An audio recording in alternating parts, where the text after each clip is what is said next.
Everyone thinks they're rational when it comes to money. They're not. In the next few minutes, you're going to meet 8 types of investors. And I promise you already know at least 3 of them personally.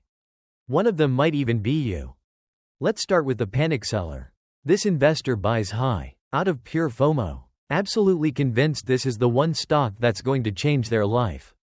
Then the market dips 8% in a single week. And suddenly they're refreshing their portfolio at 3 in the morning.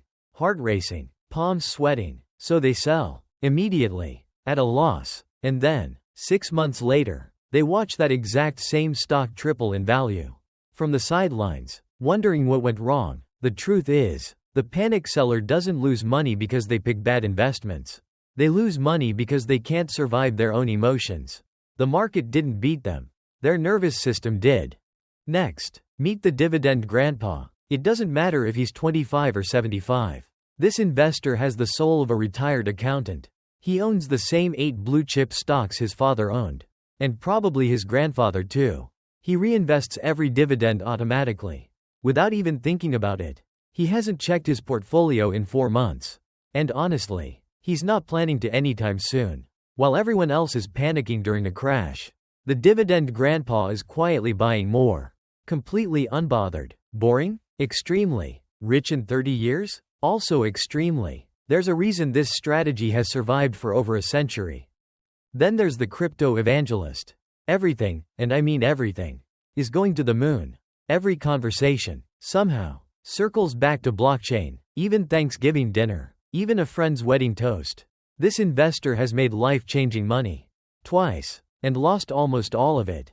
3 times. They call every single crash a buying opportunity. And every rally just the beginning of something bigger.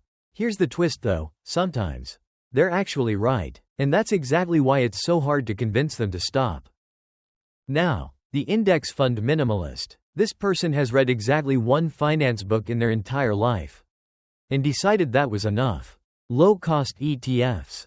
Auto-invest every single paycheck. And never touch it again. They genuinely cannot tell you what's inside their portfolio.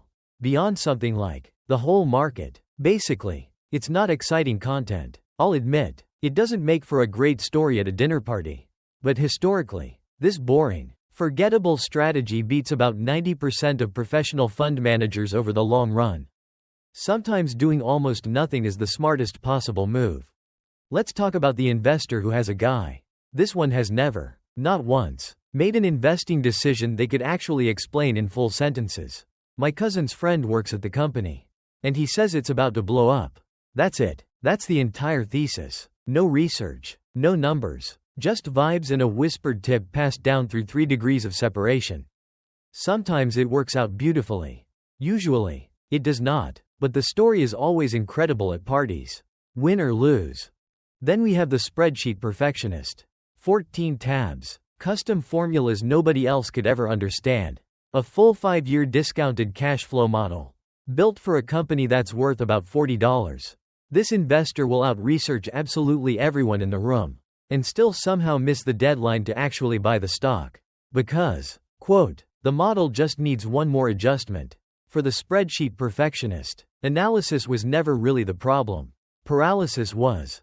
Next up, the Real Estate Obsessive. To this person, stocks are just numbers on a screen. Not real, not tangible. But a house? A house you can touch.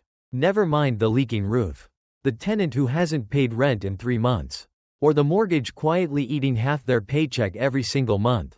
They will tell you, with total confidence, that property always goes up in value. Right up until the one time it doesn't. And suddenly nobody wants to talk about real estate at dinner anymore.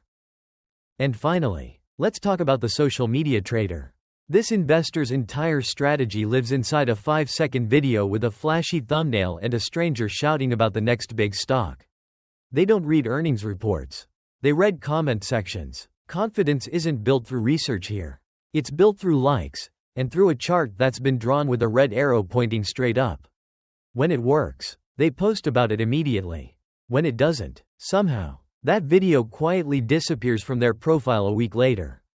So, let's recap. The panic seller, the Dividend Grandpa, the Crypto Evangelist, the index fund minimalist, the guy who has a guy, the Spreadsheet Perfectionist, the real estate obsessive, and the social media trader. Here's the thing though, most people aren't just one type. They're two, sometimes three, depending on the day, the current state of the market, or honestly, just how much coffee they've had that morning. You might be a Dividend Grandpa on your retirement account, and a full Crypto Evangelist the moment you open a trading app on your phone at midnight. So, which one are you, really? Think about your own portfolio for a second. Think about the last decision you made with your money. And be honest with yourself about why you actually made it. Was it research? Was it fear? Was it a guy? Understanding which type of investor you are isn't just a fun personality quiz. It's actually one of the most useful things you can do for your financial future. Because the biggest risk to most portfolios was never the market. It was never the economy. And it was never bad luck either. It was the person making the decisions. It was you, reacting emotionally instead of thinking clearly. So next time the market drops, or next time your friend tells you about the next big coin, or next time you find yourself opening 14 spreadsheet tabs at midnight, pause for just 1 second. Ask yourself which type of investor is currently making this decision. Sometimes that 1 second of awareness is the only thing standing between a smart decision and a story you'll be telling, slightly embarrassed, at dinner 5 years from now.